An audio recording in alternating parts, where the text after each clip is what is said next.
নমস্কার, দেখছেন জি 24 ঘন্টা। আপনার সঙ্গে রয়েছি আমি শুক্লা। আমরা বাজেট নিয়ে আলোচনা করছি কারণ ভোটের মুখে প্রত্যেকেই চেয়েছিলেন যে কোথাও কি একটু হলেও স্বস্তি মিলবে, বিশেষ করে মধ্যবিত্ত থেকে একেবারে নিম্ন মধ্যবিত্ত বা গরিব শ্রেণীর মানুষেরা আজকে টিভির পর্দায় চোখ রেখেছিলেন যে নির্মলা সীতারামন ঠিক কি বলেন আজকে, কোনো স্বস্তি এতটুকু হলেও কি স্বস্তি পাওয়া যাবে? তবে ভোটের মুখে স্বস্তি একেবারেই মিলল না। আয়করে ঊর্ধ্বসীমায় বাড়ল না ছাড়, প্রত্যক্ষ এবং পরোক্ষ কর কাঠামো অপরিবর্তিতই রাখা হলো, বদলালো না আমদানি শুল্কের হারও। বাজেটে ঘোষণা করেছেন নির্মলা সীতারামন আয়কর কাঠামোয় কোনো বদল আসছে না, কারণ এটা অন্তর্বর্তী বাজেট। তবে কিছু ক্ষেত্রে ছাড় মার্চ মাস পর্যন্ত ছিল আর সেগুলো সময়সীমা বাড়ানো হবে। এই ছাড়গুলি 2025 সালের 31শে মার্চ পর্যন্ত চলবে বলে জানিয়েছেন নির্মলা সীতারামন।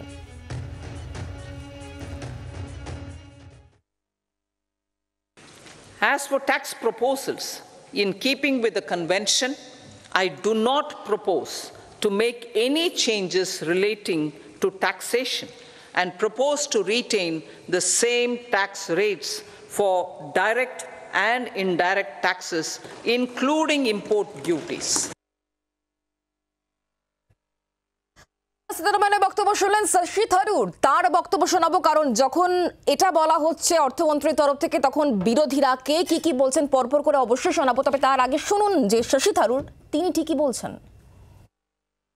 हमारे साथ बातचीत करने के लिए मौजूद है शशि थरूर। शशि थरूर जी, बजट जो सरकार ने अंतरिम पेश किया है, कांग्रेस पार्टी की क्या प्रतिक्रिया है? देखिए, मैं जो देख रहा हूँ कि इस भाषण में ज्यादा कुछ नहीं था और जो भी कहने के लिए बहुत सारे ओमिशन भी थे, बहुत चीजें नहीं कहा, जैसे कि बेरोजगारी के बारे में कुछ नहीं सुन पाया, वो लफ्ज भी नहीं सुना। और हमारे देश में जब युवाओं के बारे में बोल रहे हैं, और आपको पता है कि युवाओं 45% युवाओं की अनएम्प्लॉयमेंट है, बेरोजगारी है इस देश में, तो क्या हाल है हमारे देश का? आप जीडीपी का नया डेफिनेशन दे रहे हैं, लेकिन जो हम देख रहे हैं जी में है तो गवर्नमेंट बहुत ज्यादा जबरदस्त टैक्स टेररिज्म करें लोगों को, इसलिए हमारे लोग इस देश को छोड़ के एनआरआईज हो रहे हैं जो बहुत बिजनेस एसएमईज करीब 60% हमारे एमएसएमईज बंद हो चुके हैं सरकारी फिगर्स के अनुसार। आप देखिए कि हमारे जो ये भी है ना जीडीपी का, डी में डेमोग्राफी, हमारे युवाओं की बेरोजगारी, पी पॉवर्टी तो बढ़ते जा रही है, लोग के पास पैसे है ही नहीं। तो ये हालत में मेरे ख्याल में इस काफ़ी डिसअपॉइंटिंग स्पीच थी। और मैं कहूँगा कि इस बजट से हमें कुछ जनता को कुछ इंतजार नहीं कर सकते, कुछ अपेक्षा नहीं इसमें। ये 2 महीने में जो कुछ चलेगा, सरकार ने जो कुछ अब कुछ किया, इसका एक पब्लिक रिलेशंस प्रेस रिलीज बना के वो लोग बोलते। অনেকগুলো প্রশ্ন, সেই প্রশ্নগুলোর উত্তর আমরা নেওয়ার চেষ্টা করব। আমরা কথা বলবো আমাদের সঙ্গে যারা উপস্থিত রয়েছেন। আমি প্রথমে একটুখানি সিদ্ধার্থ সান্যালের কাছে যাব, প্রধান অর্থনীতিবিদ, বন্ধন ব্যাংক। সিদ্ধার্থবাবু, একটা বিষয় একটু বোঝার চেষ্টা করব। যখন আমরা জানি ভোট অন অ্যাকাউন্ট, অনেক কিছু এক্সপেকটেশন ছিল না, তবে হ্যাঁ কিছুটা অন্ততপক্ষে মানুষ চেয়েছিলেন।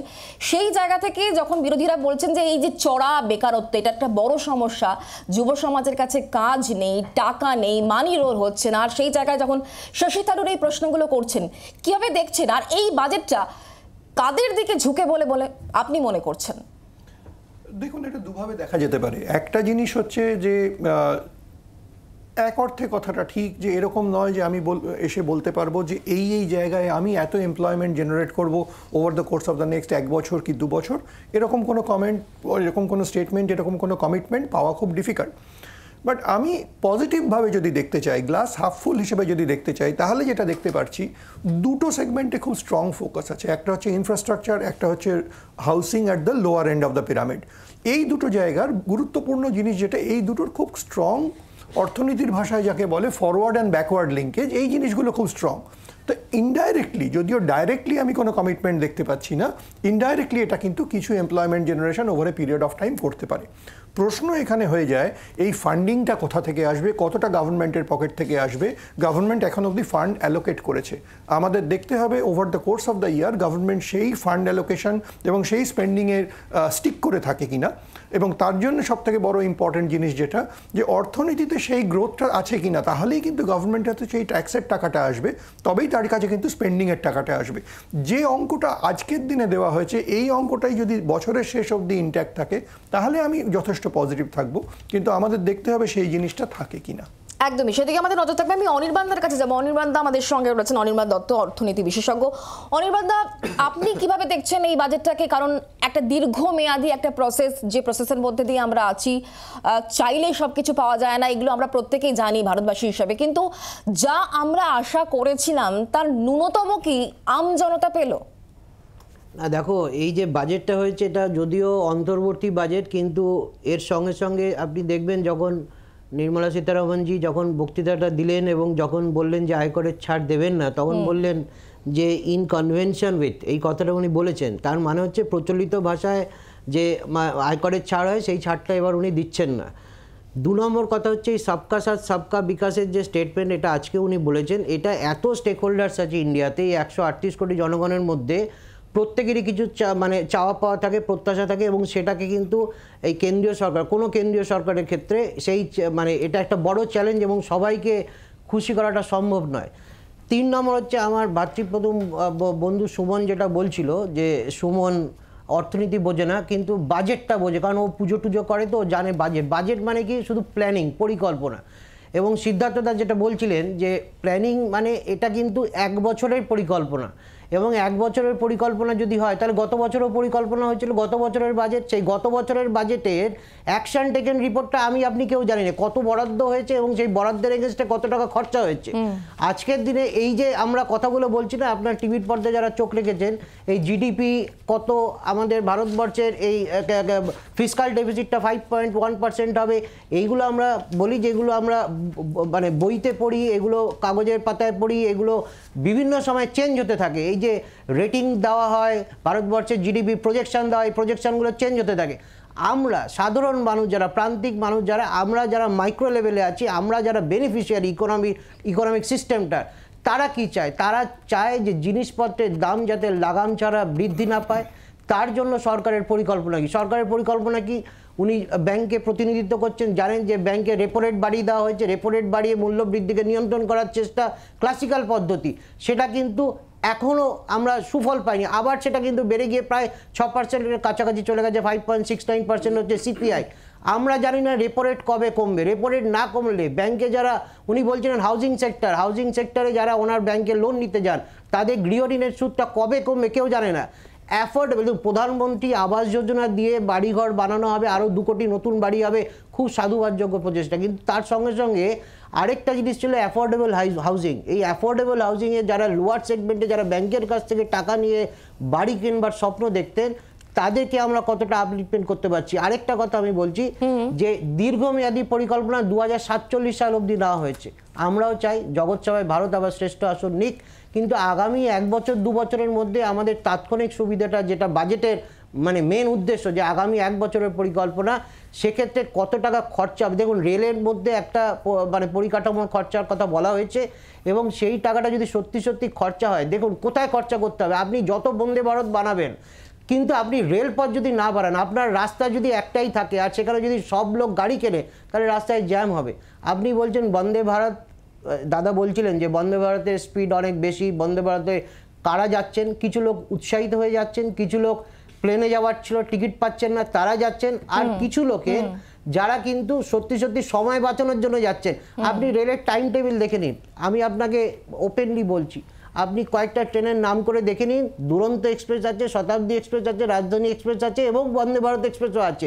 কত টাইম লিমিটেড ডিফারেন্স আছে। আপনি যদি এখান থেকে শিলিগুড়ি যান, কিন্তু মানুষ তাও বন্দে ভারতে চড়বেন, কিন্তু বন্দে ভারতে যারা চড়ছেন তারাই সমাজের সব লোক নন, তারা অনেক প্রান্তিক মানুষ আছেন। আপনি স্লিপার ক্লাস বলছেন, তারা কিন্তু সাধারণ কামরার টিকিট কেটে যান, এবং তার মধ্যে অনেক পরিযায়ী শ্রমিক আছে।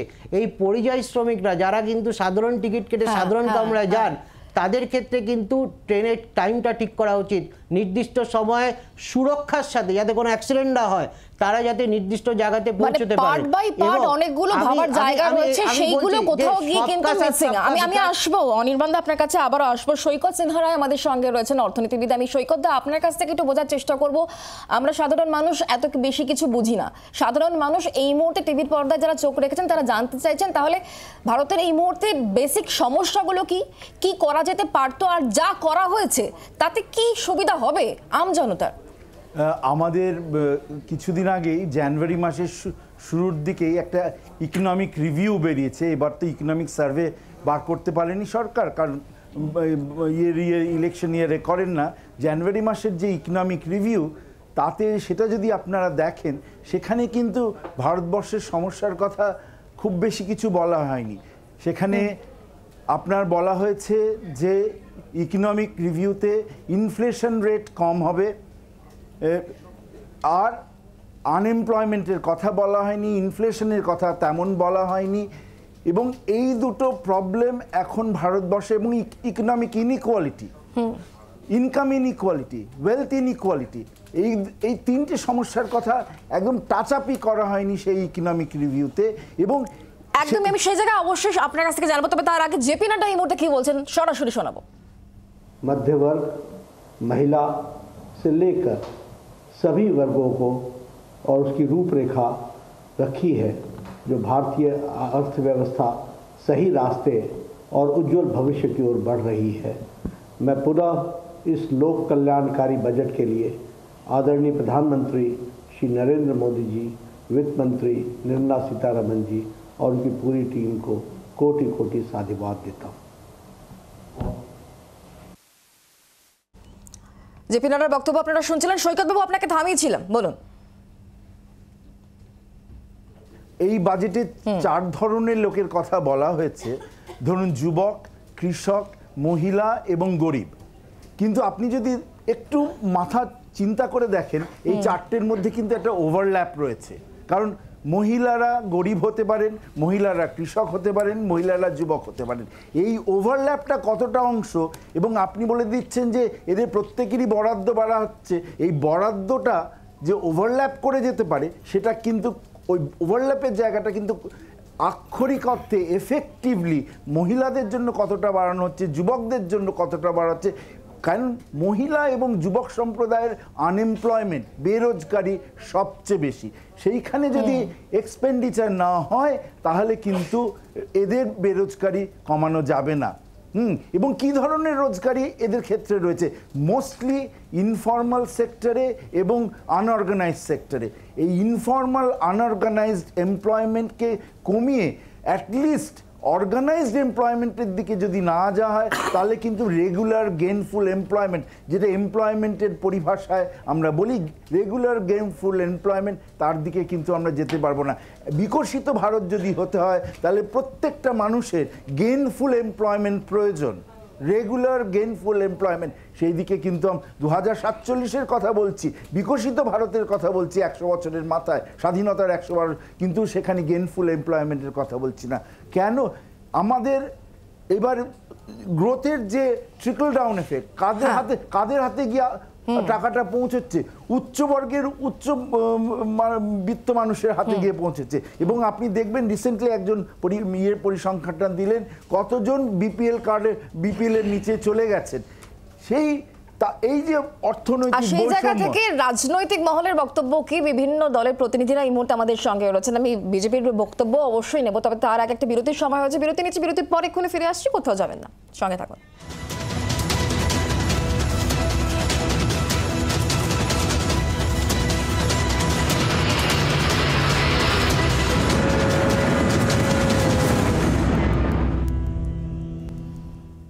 এবারে বাজেটে আমরা কি পেলাম আর কি পেলাম না, কতটা হাতে এলো আমজনতার প্রত্যাশা মতো, আমরা কি কি ঘরে তুলতে পারলাম, সেই জায়গা নিয়ে চুলচেরা বিশ্লেষণ হচ্ছে। অনেকগুলো সেক্টরের কথা বলা হচ্ছে যে নির্মলা সীতারামন তিনি ছোঁয়নি, মোদী সরকার ছোঁয়নি, সেগুলোকে ধরা উচিত ছিল, কিন্তু সেগুলো একেবারে আনটাচড রয়ে গেল। দেবদাসবাবু কি বলবেন?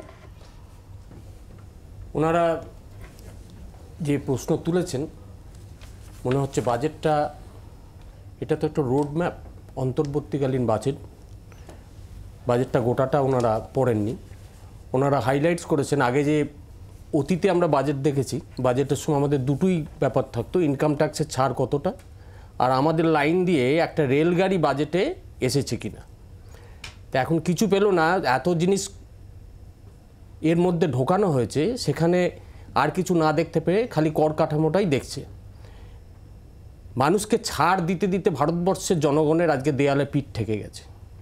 কোনো দেশ কোনো সাবসিডি দিয়ে ডেভেলপ করতে পারে না, তাকে নিজের পায়ে দাঁড়ানোর জন্যে তৈরি করতে হবে। তার জন্য যে ফিনান্সিয়াল অ্যাসিস্ট্যান্ট সেটা গভর্নমেন্ট দেবে এবং কেন্দ্রীয় সরকার অপদার্থ কেন্দ্রীয় সরকার স্বাধীনতার পর প্রথমবার আরবিআই থেকে 1.75,000 crore টাকা তুলে নিয়েছিল। ভারতবর্ষের স্বাধীনতার পর থেকে কোনো কেন্দ্রীয় সরকার টাকা তুলে নেয় এটা একমাত্র নরেন্দ্র মোদী ক্ষমতায় আসার পর দেখা গেছে। কবার ডিমনিটাইজেশন হয়েছিল আপনি জানেন? ডিমনিটাইজেশন তো আপনাদের এটা স্ক্যাম। ওটাকে আপনি অর্থনৈতিক সংস্কার বলছেন, কবে হয়েছিল আপনি জানেন? ওটা একটা স্ক্যাম। লাস্ট যে ডিমনিটাইজেশন হয়েছে ওটা একটা স্ক্যাম। বলুন না, ভারতবর্ষে কতবার এই মুদ্রার উপর নোটবন্দি হয়েছিল জানেন? তাদের পিছনে এজেন্সি চলে যায়। অক্সফোর্ডের অফিসে আপনারা হারিয়েছেন কেন? দেবদাস বাবু বলুন। আপনি বলুন কোন ইয়ারে হয়েছে, বলতে পারবেন? 1946 সালে হয়েছে একবার, 1978 সালে হয়েছে, 2014 সালে হয়েছে, 2016 সালে হয়েছে, জানি না 2023 সালে হয়েছে। হতে পারে স্বাধীনতার আগে বলতে পারছি। এইবার ঘটনা হচ্ছে যে প্রথমবার 500,000 টাকা নোট তোলা হয়েছিল 1954 সালে, সেটাকে আবার ঘুরিয়ে নেওয়া হয়েছে। তারপর 1978 সালে করা হয়েছে। তাই নোটবন্দিটা একটা রুটিন প্রসেস। আর নোটবন্দি যে কারণে নরেন্দ্র মোদী সরকার করেছে, আপনার কাছে ডেটা যদি থেকে থাকে আপনি দেখবেন 500 টাকার 1000 টাকার যে নোট বাজেয়াপ্ত করেছিল সেটা বাজারে টোটাল ভ্যালুর 89% ছিল।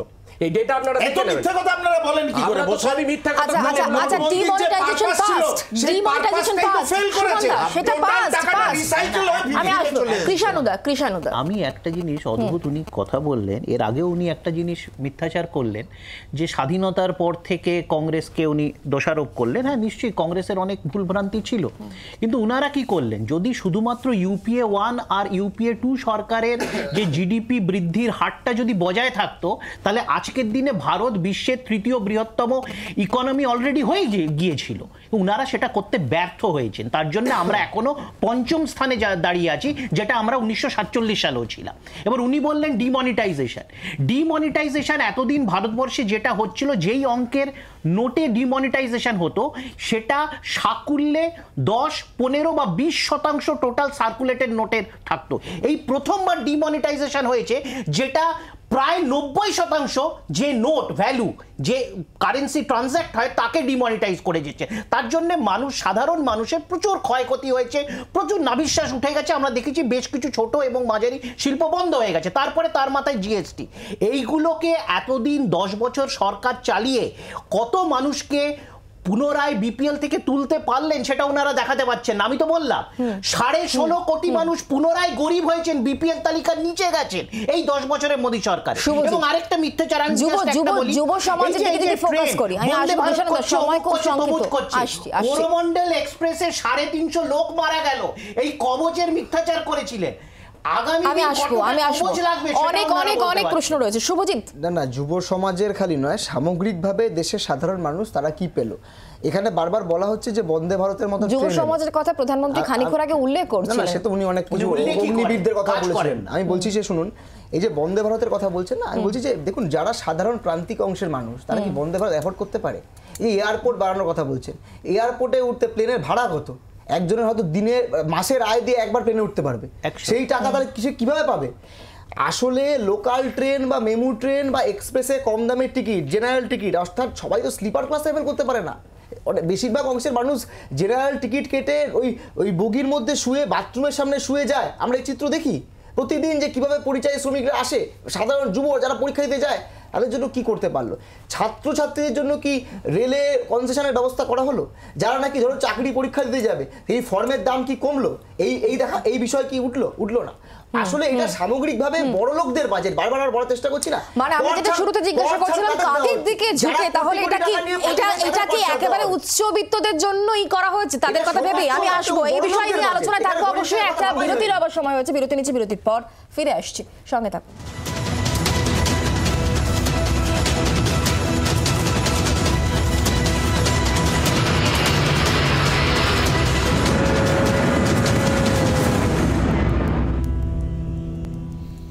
বাজেট পরবর্তী আলোচনা চলছে, বাজেট নিয়ে চুলচেরা বিশ্লেষণ চলছে। আমি একটুখানি বোঝার চেষ্টা করব। সিআইআই অধিকর্তা দীপঙ্কর চট্টোপাধ্যায় এই মুহূর্তে আমাদের সঙ্গে রয়েছেন। দীপঙ্কর বাবু, আপনার চোখে আজকের এই বাজেট ঠিক কেমন, কিভাবে ব্যাখ্যা করবেন আপনি?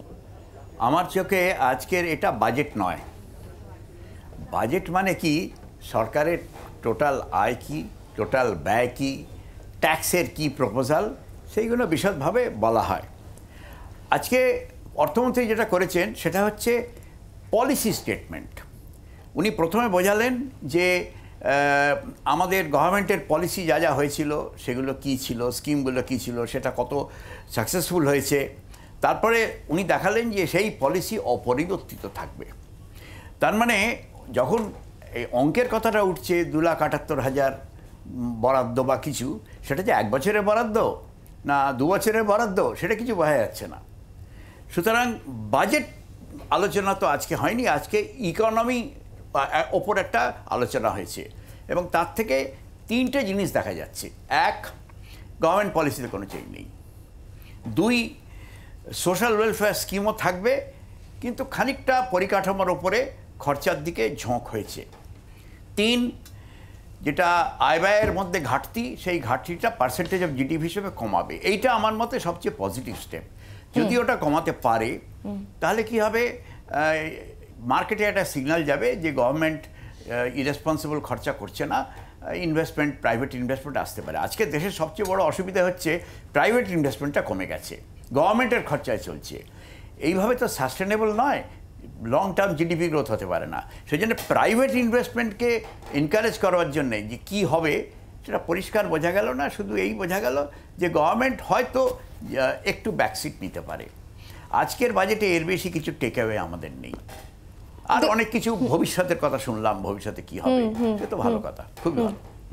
তাতে ওভারঅল বাজার চাঙ্গা হওয়ার মতো কিছু নেই না, বাজার তো যেখানে ছিল সেখানেই রয়েছে। আপনি তো দেখলেন সেন্সেক্সের কোনো উন্নতি নেই।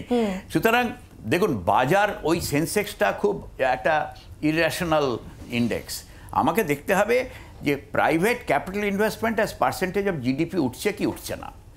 সেইটা যদি না ওঠে, নতুন কলকারখানাও হবে না, নতুন কোম্পানিও খুলবে না, চাকরি বাকরিও বাড়বে না, অর্গানাইজ সেক্টরে কিছুই হবে না। সুতরাং ওইটাকে এনকারেজ করবার জন্যে এবং বিদেশি ইনভেস্টমেন্ট আনার জন্যে অর্থনীতির ফান্ডামেন্টাল কাঠামো রিফর্ম হচ্ছে কি হচ্ছে না তার সেরকম দিশা হলো না। মনে হলো যে হ্যাঁ, যেরকমই চলছে সেরকমই চলবে। তাতে যদি খানিকটা গভর্নমেন্টের খরচা কমে, প্রাইভেট সেক্টরের খরচার জন্য একটা জায়গা আসে, ভালো। আমি প্রবীরবাবু আপনার কাছ থেকে জানার চেষ্টা করবো, প্রবীর সরকার অর্থনীতি বিশেষজ্ঞ আমাদের সঙ্গে আছেন। প্রবীরবাবু, পুরোটাই থেকে ফ্ল্যাট বাজেট, মানে বিনিয়োগে আগ্রহ প্রকাশ করার মতো সেরকম কোনো ক্ষেত্রই তৈরি হলো না এবারের এই বাজেটে। যদিও আমরা জানি ভোট অন অ্যাকাউন্ট, বেশি কিছু এক্সপেকটেশন সত্যিই নেই, কিন্তু তারপরেও এই প্রশ্নগুলো তো থেকেই যাচ্ছে। দেখুন, এখানে বিনিয়োগের ক্ষেত্রে একটা জিনিস অবশ্যই উল্লেখ করা দরকার। যখনই 5.1% বিত্তীয় ঘাটাটাকে টেনে নামানো হলো, যে গ্রস আর নেট বরোয়িং, যেটা নেট সরকার বাজার থেকে ধার নেয়, সেই পরিমাণটা কিন্তু এবার নেমে একটু 11.2 লাখ ক্রোর্সে এসে দাঁড়ালো। এবার 11.2 লাখ ক্রোর্সে এসে যেই দাঁড়ালো, 2024-25-এ জেপি মর্গ্যান ইন্ডেক্সে ইন্ডিয়ান বন্ড ইনক্লুশন হওয়ার যথেষ্ট সম্ভাবনা আছে।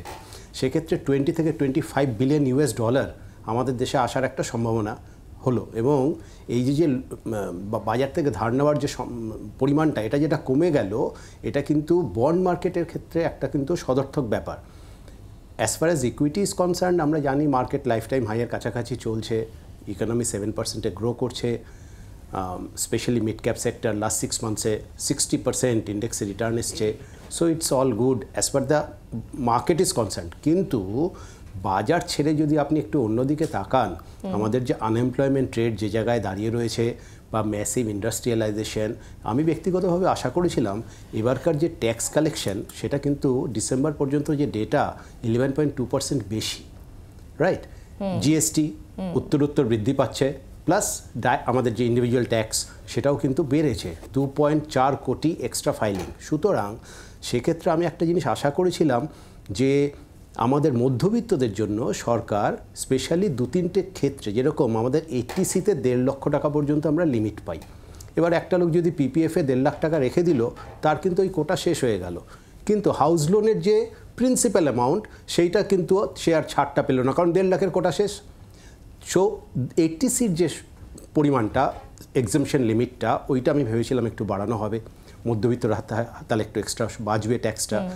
80D, দীর্ঘদিন ধরে মেডিকেলের খরচা টর্চা বাড়ছে, এবছর আমারই প্রিমিয়াম অনেকটা 5,000 টাকার মতো বেশি লাগলো। 80Dতেও কোনো বয়স্ক বাবা মা কোনো এক্সট্রা কোনো ছাড় ঘোষণা করা হলো না। সেকশন 24A যেখানে আমাদের প্রিন্সিপাল আর ইন্টারেস্ট, ওই যেটা ইন্টারেস্ট পার্টটা হাউজিং লোন, ওটা 2 লক্ষ টাকা পর্যন্ত আছে।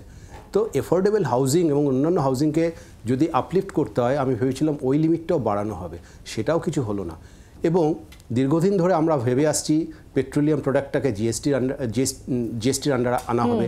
আজকে উল্টে আমরা দেখলাম 19 টাকা বাণিজ্যিক সিলিন্ডারের দাম বেড়ে গেল। তো এইগুলো খানিকটা আমার ব্যক্তিগতভাবে মনে হচ্ছে, because they are in a position now. কিন্তু ওই ফিসক্যাল ডেফিসিট, বিত্তীয় ঘাটাটাকে কন্ট্রোল করতে গিয়ে বেশ কিছু জায়গায় যেগুলো আমারই আগের একজন বক্তা বললেন সাবসিডি দিয়ে দেশ চলে না, ভালো কথা, তাহলে বিত্তীয় ঘাটা বাড়বে। ম্যাডাম আপনাকে একটা কথা বলি, এবছরের যে বিত্তীয় ঘাটা তাতে দেখবেন 9,000 crore থেকে 3,200 crore নামিয়ে আনা হয়েছে পেট্রোলিয়াম সাবসিডি। ফুড সাবসিডিটাকেও কমিয়ে আনা হয়েছিল, কিন্তু 80 কোটি লোকের জন্য যে ঘোষণা করা হলো 2029 পর্যন্ত 11.2 ট্রিলিয়ন 11,20,000 কোটি টাকার জন্য, মানে পার ইয়ার 2 লক্ষ কোটি টাকা আমার ফুড সাবসিডি এক্সট্রা যাবে। এইটা সাবসিডিটা রয়েই গেল। ফার্টিলাইজার সাবসিডি কিন্তু রিমার্কেবলভাবে কমে গেল। তো স্যার যেটা বললেন যে এই যে এগ্রিকালচারে 5 বছরে আমাদের কৃষকদের আয় নাকি ডবল হবে, ভালো কথা। তাহলে কৃষকদের আয় যদি ডবল হয়, কোভিড টাইমে আমরা দেখেছি জিডিপির 20%, 20.2 বা 20.3% মতন কৃষির শেয়ারটা বেড়ে গেছিল। এই মুহূর্তে সেটা আবার কমে 18.2%। এবারে কৃষির যদি আপনাকে আয় ডবল করাতে হয়, তাহলে where is the agricultural reform? সেই রিফর্মটা কোথায়? একদমই এই জন কিষাণ প্রকল্প যে সেই জায়গা থেকে বিজেপি প্রতিনিধি আমাদের সঙ্গে রয়েছেন দেবদাস বাবু, তিনি হয়তো কিছুটা আলোকপাত করতে পারবেন। দেবদাস বাবু, এখন বাজেট করতে গিয়ে অনেকগুলো ব্যাপার তো ফ্যাক্টর তো কনসিডার করতে হয়, এবং সেখানে আপ ডাউন কিছু ব্যাপার থাকে, অ্যাডিশন, সাবস্ট্রাকশন। হয়তো সম্পূর্ণভাবে সাবসিডিটাকে নির্মূল করা যাচ্ছে না, কিন্তু তার প্রসেস বা প্রক্রিয়া অব্যাহত রয়েছে। আগামী দিনে ভারতবর্ষের জনগণকে নিজের পায়ে দাঁড়াতে এবং নিজের ইনকামের ওপর সে স্বাবলম্বী হওয়ার জন্যে সরকার প্রচেষ্টা যেটা চালাচ্ছে সেটা চালিয়ে যাবে, এবং তার জন্যে বিভিন্ন ধরনের মুদ্রা লোন, জনধন যোজনা প্রকল্প, power to the women, PM Kisan Samman Nidhi, house building loan, affordable house, সমস্ত ক্ষেত্রে গভর্নমেন্ট তার পাবলিককে ফিনান্সিয়াল অ্যাসিস্ট্যান্স দিয়ে চলেছে, এবং আগামী দিনে এর উত্তরোত্তর বৃদ্ধি পাবে। এমপ্লয়মেন্টের ব্যাপারে বলি, এই যে ইনফ্রাস্ট্রাকচারে মানে ইনভেস্টমেন্ট হয়েছে, এর 2019 থেকে 14 অবধি, 2014 থেকে 2019 অবধি ইকোনমিক্স গ্রো হচ্ছে 2.4 টাইমস। এখানে এমপ্লয়মেন্ট হচ্ছে 62.4 মিলিয়ন জব। এই এমপ্লয়মেন্ট ডাইরেক্ট আপনারা বলতে মানে এখানে কোনো রিফ্লেকশন নেই যে এত এমপ্লয়মেন্ট হয়েছে, কিন্তু এই যে ক্যাপিটাল ইনভেস্টমেন্ট হচ্ছে, ক্যাপিটাল ইনফ্রাস্ট্রাকচারে ক্যাপিটাল ইনভেস্টমেন্ট হচ্ছে, এখানেও কিন্তু এমপ্লয়মেন্ট অপরচুনিটি আসবে, এবং ক্যাপিটাল ইনভেস্টমেন্টটা দিনকে দিন বেড়ে চলেছে। এখনও পর্যন্ত প্রভার্টির ক্ষেত্রে, প্রভার্টির যে পার্সেন্টেজ, তাতে নীতি আয়োগ থেকে যে রিপোর্ট পাওয়া গেছে, তাতে 24.85% থেকে কমে 14.96, যেটা 15-16 এই পার্সেন্টেজটা 14.85 থেকে এখানে 2020-21 14.96 এসছে। এই যে প্রভার্টি যে কমেন্ট তা নয়, BPL তালিকাভুক্ত 27,000 পার ইয়ার, এটা লিমিটের ওপরে গেছে। তা সরকার সব ব্যাপারই প্রসেসের মধ্যে আছে, হয়তো আপনাদের নজরে বা যারা এসছেন তাদের সব দিকে আলোকপাত করতে। কৃষ্ণদা হাত তুলেছিলেন, কিছু বলার চেষ্টা করছেন। হ্যাঁ, আমার কয়েকটা পয়েন্টস আছে। প্রথম কথা, উনি বললেন যে সাবসিডি দেওয়া মানে হচ্ছে এটা খুব বাজে একটা অর্থনীতির উদাহরণ। এদিকে বললেন সাবসিডি দেওয়াটা নাকি ভর্তুকি উত্তর বৃদ্ধি পাবে। তো এটা কোন নীতিতে ভারত সরকার বিজেপির নেতৃত্বে চলছে আমি জানি না। একদিকে বলছে সাবসিডি খারাপ, আবার বলছে সাবসিডি কিন্তু দিনকে দিন বাড়বে। দ্বিতীয় কথা, ক্যাপিটাল ইনফ্রাস্ট্রাকচারে ক্যাপিটাল ইনভেস্টমেন্ট। একটু আগে একজন বললেন অর্থনীতিবিদ যে ক্যাপিটাল এই যে ইনভেস্টমেন্ট হচ্ছে এটা সরকার করছে, কোনো প্রাইভেট সেক্টর করছে না, এবং প্রাইভেট সেক্টরে ইনভলভমেন্ট কমে যাচ্ছে, এবং নতুন করে তাদেরকে ইন্টারেস্ট দেওয়ার কোনো যোজনা ভারত সরকারের কাছে নেই, এই বাজেট দিতে পারেনি। তো সুতরাং এই যে টাকাগুলো কে পাচ্ছে? এই আমরা জানি এই যে ইনফ্রাস্ট্রাকচার ডেভেলপমেন্ট, এয়ারপোর্ট হোক, রাস্তা হোক, কারা আছে? এই কোম্পানিগুলো কারা ওন করে? আদানি টাইপের লোকেরা ওন করে, এবং তাদেরকেই আবার টাকাগুলো ঘুরিয়ে দেবেন। তাহলে এই রাস্তাগুলোর উপরে যে হোম লোন নিয়ে বা 2 হুইলার লোন নিয়ে যে সাধারণ মানুষ একটা বাইক চালাবে, সেই লোনের কিছুটা অনির্বাণ বাবু বলার চেষ্টা করলেন, কিন্তু কোনো অর্থনীতিবিদের মুখেই এই চাঁচা ছোলা সত্যি কথাটা জানতে চাই চাইলাম না যে এই বাজেটের পক্ষে আমার রেপো রেট কমবে কিনা, ইন্টারেস্ট কমবে কিনা, হোম লোন সস্তা হবে কিনা, টু হুইলার লোন সস্তা হবে কিনা, সাধারণ মানুষের পকেটে বেশি টাকা আসবে কিনা, গৃহিণীর যে রান্নাঘর তাতে বেশি সাশ্রয়ের মাধ্যমে সে পুষ্টিকর খাবার খেতে পারবে কিনা, এইগুলো কারণ নেই। এখানে আমি কয়েকটা উদাহরণ দিচ্ছি।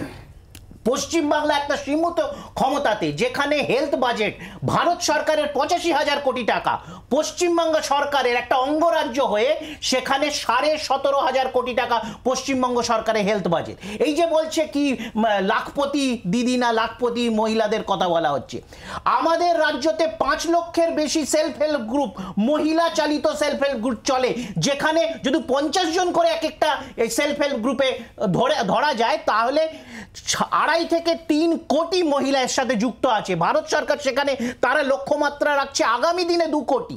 তাহলে আমরা তো এই সোশ্যাল নেট, সোশ্যাল সিকিউরিটিতে আমরা কাজ করে দেখিয়েছি। ভারত সরকার এই SMS যে স্মল অ্যান্ড মিডিয়াম গ্রুপে, এইগুলো কোথায় কাজটা কি করেছে এবং 10 বছরের ডেলিভারেবলস কি আমরা জানি। যে আজকে বলা হচ্ছে 25,000 টাকা যার মান্থলি ইনকাম, মাসিক আয়, সে ভারতবর্ষের টপ 10% লোকের মধ্যে পড়ে। তাহলে এই 25,000 টাকা আয় নিয়ে বন্দে ভারত চড়বে, নাকি সে 1100 টাকা দিয়ে গ্যাস কিনবে, নাকি বাড়ি বানাবে, না কি করবে? আচ্ছা, তো এই নিয়ে কোনো দিশাপাত আমরা দেখলাম না। সুমনদা আরো কিছু প্রশ্ন কৃষ্ণনগর মতো এরকম কিছু প্রশ্ন। আমার মনে হয় যে বাজেট অ্যালোকেশন আজকে মাননীয় অর্থমন্ত্রী প্লেস করেছেন, শিক্ষা ক্ষেত্রে, চিকিৎসা ক্ষেত্রে যে ভাস্ট খরচ, আমরা বাড়ির কোনো মানুষ এই মেডিক্লেম আমার এই খরচটা কাভার করবে কিনা আমরা প্রথমেই খুব দুশ্চিন্তাগ্রস্ত হয়ে যাই। এই চিকিৎসাটা করাতে হলে তো আমার এক্ষুনি 7 লক্ষ টাকা দরকার, আমার কার্ড তো আমাকে 3 লক্ষ টাকা অবধি অ্যালাউ করবে। সেইখানে কেন্দ্রীয় সরকারের কি দিশা আছে? চিকিৎসা ক্ষেত্রে সাধারণ মানুষের খরচ কমবে কিনা, শিক্ষা ক্ষেত্রে নতুন ওনারা কি দিশা দেখিয়েছেন, এটাও আমি কেন্দ্রীয় সরকারের থেকে জানতে চাই।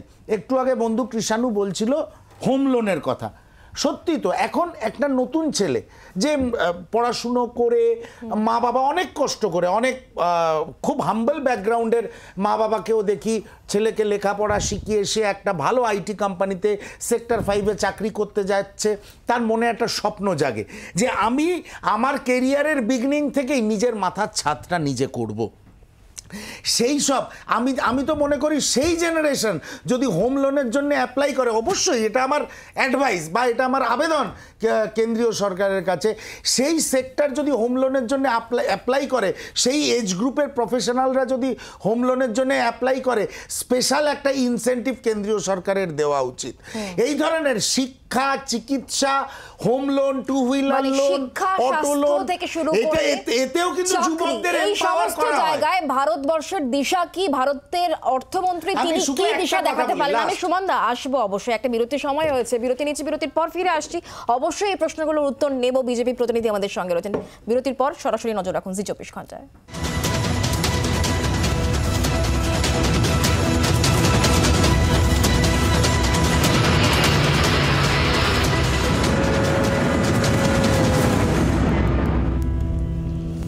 বাজেট পরবর্তী আলোচনায় আমরা রয়েছি। আমরা তৃণমূল কংগ্রেস এবং কংগ্রেসের বক্তব্য নিয়েছি। আমি শুভজিৎ, তুমি যেটা একটু আগে বলছিলে যে এই বাজেটটা অনেকাংশেই যে উচ্চবিত্তদের দিকে ঝুঁকে, আর কিছু প্রশ্ন যার মাধ্যমে আমি দেবদাস বাবুর কাছে যাব এবং অবশ্যই উত্তর নেওয়ার চেষ্টা করব যে এই জায়গাগুলো যখন অধরা তখন কি করে বিকশিত ভারতের চিন্তা ভাবনা আপনারা করছেন। দেখুন, আমাদের দেশ ভারতবর্ষ একটা বিরাট বড় দেশ, এর মধ্যে একটা বড় অংশের মানুষ, মানে বেশি অংশের মানুষ হচ্ছে গরিব। এই গরিব ঘরের ছেলে মেয়েদের কাছে যদি শিক্ষা আপনাকে পৌঁছাতে হয়, তাহলে আপনাকে শিক্ষায় বেসরকারিকরণ না করে রাষ্ট্রকে দায়িত্ব নিতে হবে শিক্ষিত করার। কারণ এই ছেলে মেয়েগুলো যদি শিক্ষিত হয়, আগামী দিনে এরাই ভারতের মুখ উজ্জ্বল করতে পারবে, কর্মসংস্থান তৈরি করতে পারবে, আরও বেশি এগিয়ে নিয়ে যেতে পারবে। স্বাস্থ্যের ক্ষেত্রে যদি আমরা দেখি, স্বাস্থ্য এবং শিক্ষা এই দুটো খুব গুরুত্বপূর্ণ দপ্তর, এবং আমাদের মনে হয় এটা ফান্ডামেন্টাল রাইট যে আমরা পড়াশোনার অধিকার পাবো এবং শিক্ষা পাবো, এবং তার পাশাপাশি কম খরচায় বা নিখরচায় আমরা স্বাস্থ্য পরিষেবা পাবো।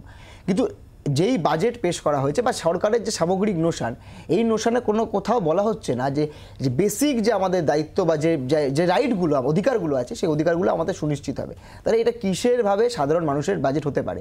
আমি যদি দেখি যে কর্মসংস্থানের ক্ষেত্রে বারবার বলা হচ্ছে এই স্কিম অমুক স্কিম তমুক স্কিম, কিন্তু কোথাও বলা হচ্ছে না স্থায়ী নিয়োগ। আজকে একটা যদি সামাজিক সুরক্ষা পেতে হয়, মানে আমি চাকরি করছি, কালকে আমার চাকরিটা চলে যাবে না, তার মানে রাষ্ট্রকে দায়িত্ব নিতে হবে। আসলে রাষ্ট্রীয় দায়িত্ব সরিয়ে দেওয়া, এই যে বারে বারে আমি প্রশ্নটা তুলছি না যে ওয়েলফেয়ার স্টেটের মডেলটা, আজকে রাষ্ট্র কার জন্য? মানে জনগণের জন্য তো রাষ্ট্র, রাষ্ট্রের জন্য জনগণ নয়।